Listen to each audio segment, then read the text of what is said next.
नमस्कार सभी को, स्वागत है मेरे यूट्यूब चैनल पर। और आज हम एक बहुत ही इंटरेस्टिंग स्टोरी में बात करने वाले हैं जो कि महाभारत में है।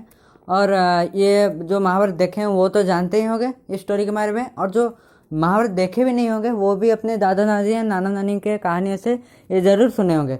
और जो लोग इस स्टोरी के बारे में नहीं जानते वो आज इसके बारे में ज़रूर जानेंगे, और जो लोग नहीं जानते भी हैं इस स्टोरी के बारे में वो और थोड़ा डिटेल में कुछ इंटरेस्टिंग फैक्ट्स इस स्टोरी के बारे में जानेंगे। तो आज हम 91वां विषय जो कि हनुमान का वरदान, उसके बारे में आज हम बात करने वाले हैं। तो चलिए शुरू करते हैं। पांडव गण जो थे वो तीर्थ यात्रा पे गए जा रहे थे, जैसे हमें पता है। और वो जरूर तीर्थ यात्रा पे गए थे, पर अर्जुन की जो अनुपस्थिति है वो उनको अच्छी नहीं लग रही थी। और कभी कभी द्रौपदी भी कहते थे कि अर्जुन के बिना ये सब तीर्थ स्थान में मेरा मन नहीं लग रहा है। और युधिष्ठिर और सब जो पांडवगण थे वो भी बहुत दुखी थे। और एक बार भीमसेन ने भी द्रौपदी को कहा कि अर्जुन के लिए तुम जैसे दुख कर रहे हो हमें भी वैसे ही दुखी लग रहा है।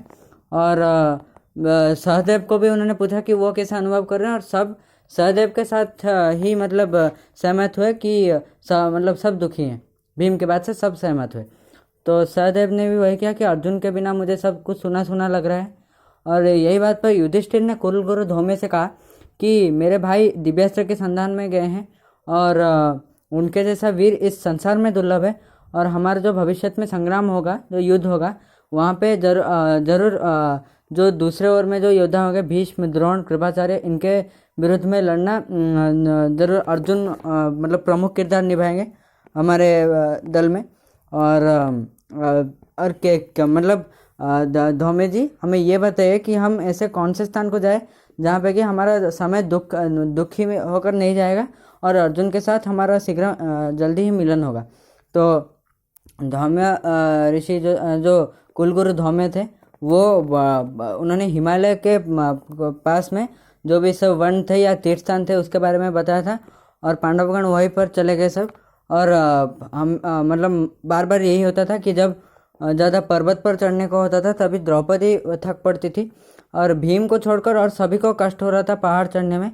पर द्रौपदी और अपने भाइयों को सहायता करने के लिए भीम हमेशा आगे चले आते थे। और कैसे करते थे वह सहायता कि भीम अपने पुत्र घटोत्कच को बुला लेते थे, और घटोत्कच अपने कंधे पर द्रौपदी और जितने भी जो उनका भीम के भाई हैं उनको बिठा कर ले जाते थे। और एक दिन वो हिमालय के एक जंगल के पास पहुँचे। वहाँ पर एक पहाड़ पर ऐसे ही चढ़ रहे थे कि युधिष्ठिर ने भीम से कहा कि द्रौपदी और ऊपर नहीं चल सकती, इसलिए गंगा के किनारे भीम और सहदेव द्रौपदी के साथ रहना चाहिए। और जो ऋषि लोमस है, कुलगुरु धौम्य और नकुल के साथ युधिष्ठिर को आगे चलना चाहिए। पर भीम इसमें राजी नहीं हुए। उन्होंने कहा कि जिस प्रकार से हम दुख में हैं अर्जुन के बिना, हम फिर अभी आपके बिना और जितने भी आपके साथ जाएंगे नकुल, उनके बिना हम और भी दुख में नहीं रह सकते, और इसलिए हम भी आगे जाएंगे जैसे भी होकर। और भीम के इस बात से युधिष्ठिर बहुत खुश हुए और उन्होंने उनको गले लगाए। द्रौपदी ने हंसकर कहा कि आप मतलब युधिष्ठिर को जैसे लग रहा है वो उस प्रकार दुर्बल नहीं है और वो खुद चलकर जा सकते हैं, तो उनको कंधे पर बिठा कर लेना उचित नहीं है या ज़रूरत भी नहीं है। तो इसी प्रकार सब चलते चलते वो हिमालय के पास कुलिंद राज्य में पहुँचे। और वहाँ के जो कुलिंद राज्य के जो राजा थे, राजा सुबाहु, वो अपने धन और आतिथ्य के लिए प्रसिद्ध थे, और वो पांडवों को सम्मान और आदर के साथ वो अपने राज्य में उन्होंने रखा। फिर कुलिंद से सब नारायणाश्रम में पहुँचे, और वहाँ पर भी जो मनोहर स्थान था वो उसको देखकर भी बहुत खुश हुए सब लोग, और अपना समय उनका बीत गया। एक दिन द्रौपदी ऐसे ही घूम रहे थे कि उत्तर पूर्व दिख से एक पवन के झोंके से एक सुंदर सा फूल उनकी ओर उड़कर चला है। तो द्रौपदी ने उस फूल को हाथ में पकड़ा और उसके सौंदर्य और सुगंध से वो मुग्ध हो गई, और उन्होंने भीम को दिखाकर कहा ये फूल मेरे लिए ले आओ। तो उसी समय भीम भी चले गए कुछ भी ना सोच, और सिर्फ द्रौपदी के संतोष के लिए वो चले गए, भीम चले गए उस फूल को ढूंढने। और युधिष्ठिर की अनुमति जरूर उन्होंने लिया कि जाने के लिए। और इसी प्रकार जिस दिशा से वो जो फूल का जो सुगंध आ रहा था पवन से, उसी दिशा में वो चले गए। और वो बिल्कुल भी उस वन में क्या है उसके बारे में चिंता ना करके वो बहुत तेज गति से उसी दिशा में चलने लगे। और कुछ समय जाने के बाद जो पर्वत के पास एक बहुत ही अद्भुत दृश्य देखने को मिला। उन्होंने देखा कि एक विशाल सा बानर उनके रास्ते के आगे बैठा हुआ है, और उस बानर का तेज बिल्कुल अग्नि के जैसा था। तो भीम ने इस प्रकार का एक बानर कभी नहीं देखा था। पर भीम को ये बहुत मतलब उनको अच्छा नहीं लगा कि सिर्फ एक मामूली सा बंदर उनका कैसे रास्ता रास्ता रोक सकता है। और इसीलिए वो चिल्लाकर चलने लगे उसी रास्ते में, और वो जो बंदर है उसको बानर है उसको निकालने की कोशिश की।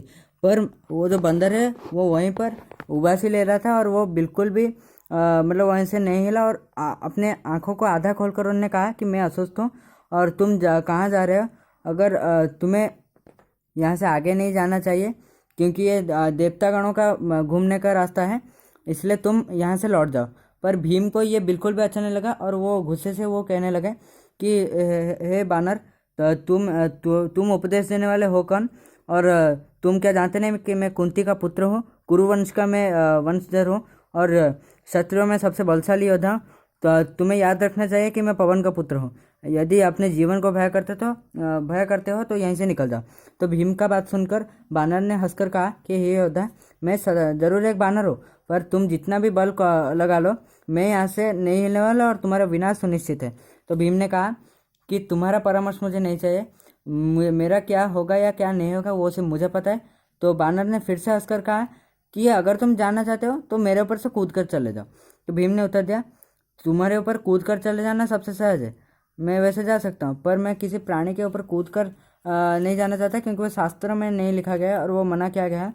इसलिए मैं तुमको जैसे हनुमान समुद्र से ऊपर कूद कर गए थे, मैं वैसे बिल्कुल भी नहीं जाऊँगा। तो बानर ने उत्सुक होकर पूछा कि हे वीर श्रेष्ठ, ये हनुमान कौन है, और अगर उनके बारे में कुछ जानते हो तो मुझे ज़रूर बताओ। तो भीम ने कहा कि तुम नहीं जानते हनुमान कौन है। उन्होंने गुस्से से कहा कि, और उन्होंने कहा कि हनुमान मेरे बड़े भाई है, पवन के पुत्र हैं, श्री राम के पत्नी सीता के खोज में वो गए थे लंका की ओर, और मैं बल और कौशल में दोनों में ही मैं हनुमान के जैसा हूँ, और यहाँ पे समय नष्ट न करो, अगर अपने प्राण को भय है तो यहाँ से निकल जाओ। तो वानर ने उत्तर दिया कि अगर तुम्हें जाना है तो हो सके तो मेरे जो पूँछ है उसको थोड़ा हिला कर चले जाओ, मैं अभी बूढ़ा बंदर हूँ, मेरे पास और बल नहीं है कि मैं यहाँ से हिल सकूँ, तो मेरा जो पूँछ को हिलाकर तुम चले जाओ। तो भीम को लगा ये तो छोटी सी बात है, ये कोई बड़ी बात नहीं है। तो भीम जब चले गए उनके पास गए, अपना जो बानर के पास गए उनका जो पूँछ हिलाने के लिए, पर वो बिल्कुल भी नहीं हिला, और उन्हें सोचा बहुत सहज होगा इसलिए एक हाथ में ही उन्होंने किया, पर वो पूँछ बिल्कुल भी नहीं हिला। फिर उन्होंने दो हाथ का प्रयोग किया और अपने सब बल का उन्होंने प्रयोग किया, पर फिर भी उनका जो पूँछ है वो बिल्कुल नहीं हिला। और उसके बाद मतलब बहुत कोशिश करने के बाद भी वो पूँछ बिल्कुल नहीं हिला। तो लज्जित होकर भीम ने कहा, नम्र होकर पूछा कि हे महात्मा, आप कौन हैं, और आप जो भी हैं कृपया करके मुझे परिचय दीजिए अपना, मैंने आपको जो असम्मान किया है उसके लिए मैं क्षमा चाहता हूँ। तो बानर ने उत्तर दिया कि मैं हूँ तुम्हारा बड़ा भाई हनुमान, पवन के पुत्र, और तुम जिस रास्ते से जा रहे हो वहाँ पे है प्रेतलोक, जहाँ पे राक्षसगण रहते हैं, वो बहुत ही विपद से भरा हुआ है, इसलिए मैं तुमको वहाँ से जाने के लिए मना करने के लिए मैं यहाँ पर बैठा हुआ। यहाँ से आगे जाओगे तुम अपना प्राण वापस नहीं पाओगे, तुम मरकर ही मतलब लौट भी नहीं पाओगे वहाँ से। पर जिस फूल के संधान में तुम आए हो वो यहीं से थोड़ी दूर एक जल के स्रोत के पास है, वहीं पर तुम जाओ और ले आओ। तो हनुमान को देखकर भीम के आनंद की सीमा न रही, और वो उन्होंने गले लगा दिया हनुमान को, और फिर उन्होंने कहा कि आप जिस रूप में आपने जो समुद्र को कूद के आप लंका की ओर गए थे वो रूप कृपया करके मुझे दिखाइए, क्योंकि मेरे जैसा भाग्यवान कोई नहीं है कि आपका वो रूप देख पाए, और मैं वो रूप देखने के लिए मैं बिल्कुल पूरी तरह से व्याकुल हूँ। तो हनुमान ने अपना रूप दिखाया, और भीष्म वहाँ पर चकित होकर रह गए, क्योंकि हनुमान के जो शरीर से जो तेज निकल रहा था, जो हम कह सकते हैं कि किरणें निकल रही थी वहाँ से, भीम बहुत ही मतलब आश्चर्यचकित हो गया और रह गए वहीं पर। और भीम की ये अवस्था देखकर हनुमान अपने पूर्वावस्था को लौट गए। तो हनुमान ने फिर से भीम का आलिंगन किया और उन्होंने कहा और आलिंगन करने के पश्चात भीम का देह बिल्कुल वज्र के जैसा ही वो कठिन हो गया। और हनुमान ने कहा कि तुम अभी अपने भाइयों के पास लौट जाओ, जब भी तुम मुझे याद करोगे मैं पहुंच जाऊंगा। और मैं जैसे पहले श्री राम का शरीर को स्पर्श करके मुझे आनंद मिलती थी, तुमको आलिंगन करके या गले लगा के मुझे वैसे ही आनंद मिला है। तुम्हारा जो इच्छा वो मुझे वरदान मांगो। तो भीम ने कहा कि आपके दर्शन से ही तो मुझे वर मिल गया, पर फिर भी पांडवगण भी धन्य है कि आपको आपका कृपा उनको मिलेगा। इसलिए मैं चाहता हूँ कि आप हमें भी कुछ वरदान दें। और शत्रु को अगर आप हमारे साथ हो गए तो शत्रुओं के ऊपर जय करना भी कठिन नहीं होगा। तो हनुमान ने कहा कि जरूर तुम अपने शत्रुओं के ऊपर जय करोगे, और भविष्य में जो एक संग्राम होगा, तुम्हारा जो युद्ध होने वाला है, मैं वहाँ पे अर्जुन के रथ के ध्वजा पर रहूँगा और तुम्हारे साथ रहूँगा।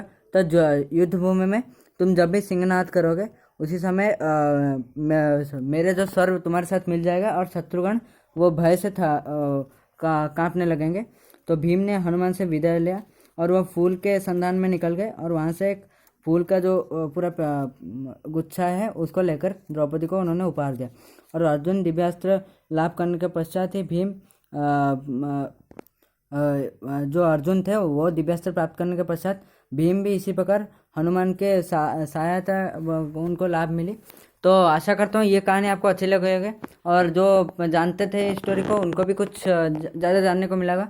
तो आज के लिए बस इतना ही, और प्लीज़ सब्सक्राइब कर दीजिए चैनल को, और लाइक भी कर दीजिए अगर आपको वीडियो अच्छा लगा। तो आज के लिए बस इतना ही, नमस्कार।